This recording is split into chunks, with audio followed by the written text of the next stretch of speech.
Aujourd'hui, une question classique à savoir faire absolument pour les oraux de concours, issue d'un oral min-pont de MP, accessible pour les terminales bien à l'aise. On nous demande si lorsque f est continu, le fait que f admette un point fixe implique que f admet aussi un point fixe, puis de généraliser. Mettez en pause ici si vous voulez y réfléchir. Pour faire cela, on va considérer classiquement g, la fonction de R dans R définie par g de x égale f de x moins x. Supposons par l'absurde que f n'admet pas de point fixe. Alors pour tout x dans R, f de x est différent de x, et donc g ne s'annule pas sur R. Or, puisque f est continu, g l'est aussi.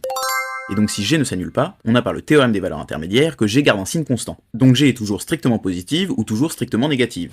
Supposons alors que pour tout x dans R, g de x strictement supérieur à 0. Alors en particulier, on a g de f de a égale f de a moins f de a strictement supérieur à 0. Et g de a égale f de a moins a strictement supérieur à 0. Ainsi, f de a est strictement supérieur à f de a qui est strictement supérieur à a, et donc f de a est différent de a. Ce qui est absurde parce que, justement par hypothèse, on a f de a égale a. Le cas g strictement inférieur à 0 se traite de la même façon.